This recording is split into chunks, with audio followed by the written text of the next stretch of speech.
Now, there are two other kinds of larceny that I want to talk about briefly, because I think these sometimes get misunderstood or confused, and those are larceny by false pretense versus larceny by false promise. When you're talking about larceny by false pretense, that involves a situation where a person comes into possession of property by making a false representation of a past or existing fact upon which the other person relies. For example, let's say someone approaches a relative. Let's say son comes to his mother and says, "Hey mom, I'm happy to report to you that I've been approved to buy this house that I've been looking at now for the past several months. Thing is, I don't have the $10,000 to put down as a deposit. Can you lend me 10 grand so I can do this?" And the mother says, "I'd be more than happy to do this for you. I think this is a wonderful investment. I'm happy to see that you're doing this." So mother gives son 10 grand, and sonny boy goes out and blows the money gambling at the casino. And it turns out that there was never any approval to buy a house. So the fact that he misrepresented that scenario, that he was approved to buy a house, is a false representation of an existing or past fact. It's just not true, and that induced the mother to turn over the money. Now, in distinction to that is false promise.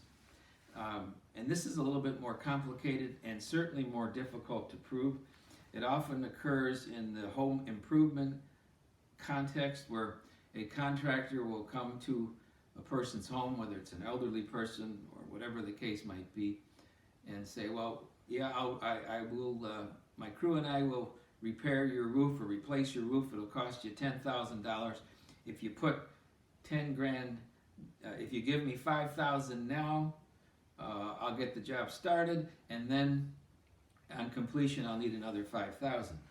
So the homeowner turns over the money, and neither the defendant or the contractor nor his crew, who was probably a bunch of guys who were on work release, nobody shows up. Nothing gets done. Person's off in the wind.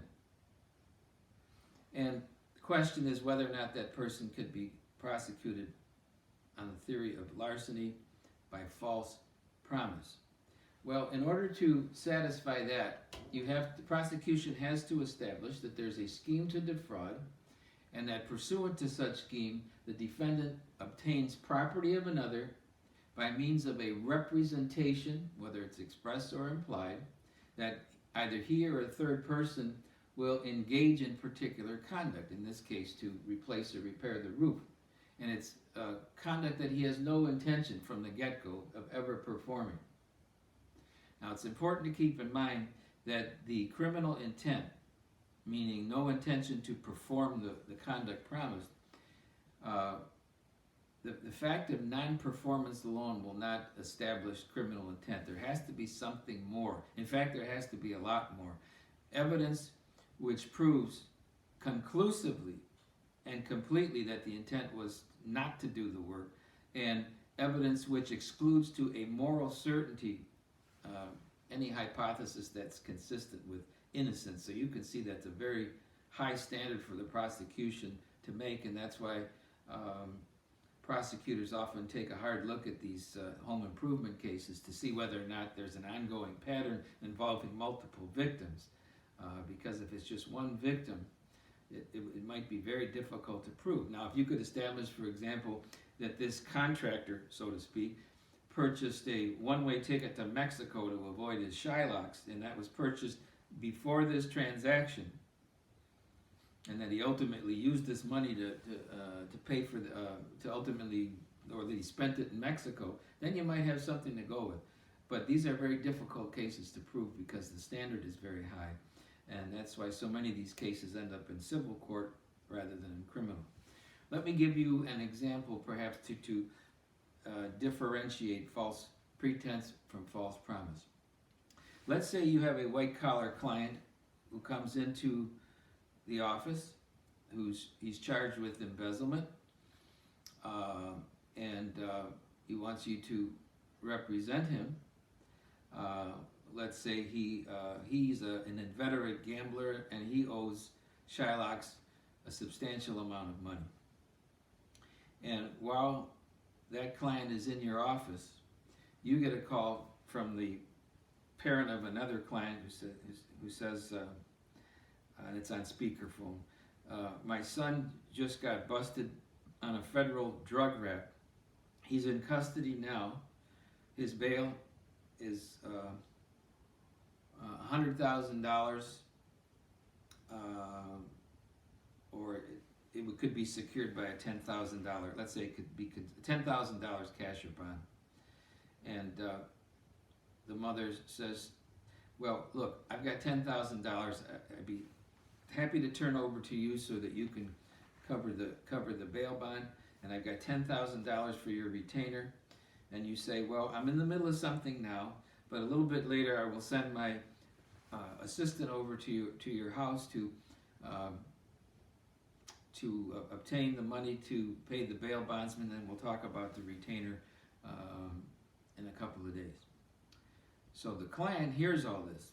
Probably shouldn't have been hearing it in the first place, but for the sake of this scenario, he did. And the lawyer leaves the office, and the client notices that the lawyer wrote down the address for the mother who had the money. He looks at it, and when he's done with the meeting, he goes to the mother's house, and he says to her, "Hi, Mrs. So-and-so, I work with your son's attorney here, and pursuant to your instructions and your agreement, I'm here to collect the $10,000 to pay the bail bonds person so that your son can be released from jail." Now, if this was a state rap, there's a good chance there would be no cash bail involved because of the bail reform laws, and unless it's an A1 drug felony of a certain definition, there's a good chance it would be a non-cash bail situation. But it's in federal court. Anyway, he gets the $10,000, claiming to be a representative of the lawyer, and then instead of giving the money to the lawyer, he goes and gambles it at the casino. He doesn't even pay his Shylocks, and he blows the $10,000 at the casino. So here you have a situation of both false pretense and false promise. The false pretense being the representation that this individual is an associate of or a representative of or an employee of the attorney, which is not the case. It's a false representation of an existing fact. Now, the false promise comes into play because the individual says, "I'm going to use the money that you've just given me to post bail for your son." It's entirely likely or possible that the prosecution could indict the defendant on two different theories: false pretense, and false promise. But as I mentioned before, the false promise is a much more difficult bridge to get over because of that element of intent that has to be proven, excluding all innocent hypotheses to a moral certainty. So I hope that clarifies the distinction between false pretense and false promise. And as I said at the outset, while there are so many different ways to skin the cat in terms of theories of prosecution for theft, the common element throughout is intent. And in those cases where you can attack that element, that's when you can be successful in showing that even though there may have been an appropriation, aspiratation, whatever you want to call it, unless they can prove guilty intent, they can't convict your client. So good luck with your clients who are accused of theft. I hope you are staying well during this period of confinement, and I look forward to seeing you all soon. Thank you.